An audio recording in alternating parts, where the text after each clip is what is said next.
حضرت ابو عبد الرحمن عبداللہ بن عمر بن خطاب رضی اللہ عنہما کہتے ہیں کہ میں نے سنا رسول اللہ صلی اللہ علیہ وسلم فرماتے تھے کہ تم سے پہلی امتوں میں سے 3 شخص تھے جو ایک ساتھ سفر پر نکلے حتیٰ کہ رات ہو گئی، چنانچہ رات گزارنے کے لیے وہ ایک غار میں داخل ہو گئے۔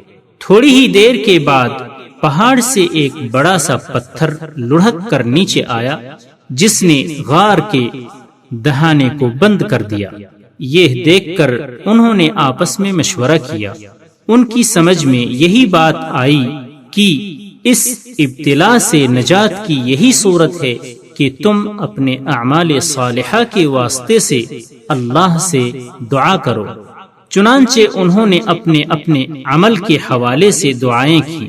ان میں سے ایک نے کہا، یا اللہ، تو جانتا ہے میرے بوڑھے ماں باپ تھے اور شام کو میں سب سے پہلے انہی کو دودھ پلاتا تھا۔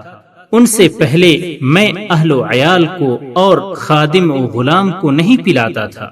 ایک دن درختوں کی تلاش میں دور نکل گیا اور جب واپس لوٹ کر آیا تو والدین سو چکے تھے۔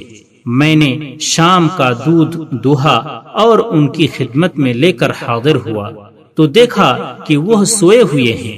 میں نے ان کو جگانا بھی پسند نہیں کیا اور ان سے قبل اپنے اہل اور غلاموں کو دودھ پلانا بھی گوارا نہیں کیا۔ میں دودھ کا پیالہ ہاتھ میں پکڑے ان کے سرہانے کھڑا ان کے جاگنے کا انتظار کرتا رہا، جبکہ بچے بھوک کے مارے میرے قدموں میں بلبلاتے رہے حتیٰ کہ صبح ہو گئی اور وہ بیدار ہوئے۔ میں نے انہیں ان کے شام کے حصے کا دودھ پلایا اور انہوں نے پیا۔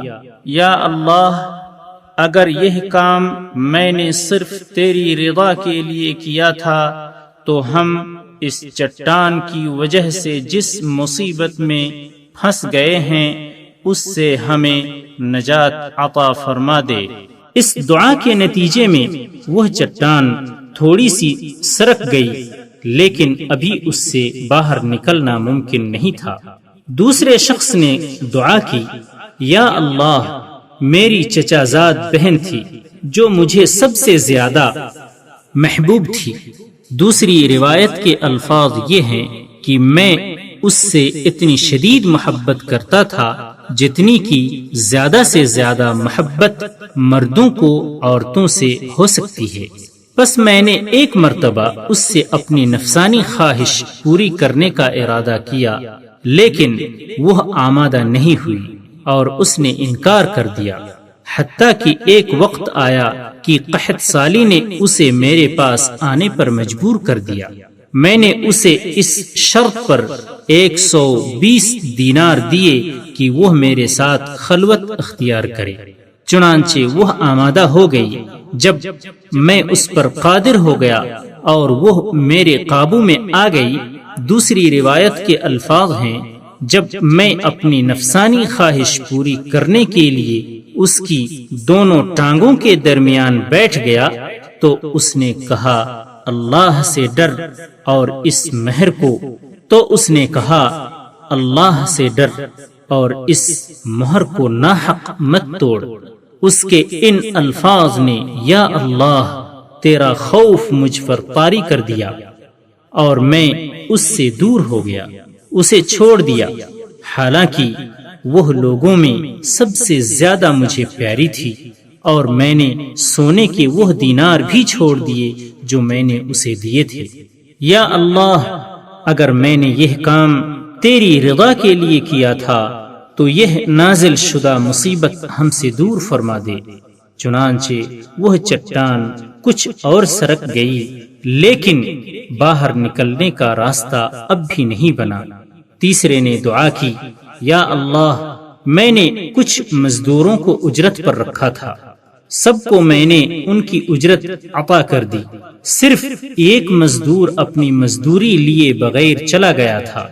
میں نے اس کی مزدوری کی رقم کو کاروبار میں لگا دیا، حتیٰ کہ اس سے بہت سا مال بن گیا۔ کچھ عرصے کے بعد وہ ایک دن آیا اور آ کر کہا اللہ کے بندے مجھے میری اجرت ادا کر دے۔ میں نے کہا یہ اونٹ، گائے، بکریاں اور غلام جو تجھے نظر آ رہے ہیں یہ سب تیری اجرت کا ثمر ہے۔ اس نے کہا اللہ کے بندے مجھ سے مذاق نہ کر۔ میں نے کہا چنانچہ میں تجھ سے مذاق نہیں کر رہا، حقیقت بیان کر رہا ہوں۔ چنانچہ میری وضاحت پر وہ سارا مال لے گیا، اس میں سے اس نے کچھ نہ چھوڑا۔ یا اللہ، اگر میں نے یہ کام صرف تیری رضا کی خاطر کیا ہے تو یہ مصیبت جس میں ہم پھنسے ہوئے ہیں دور کر دے۔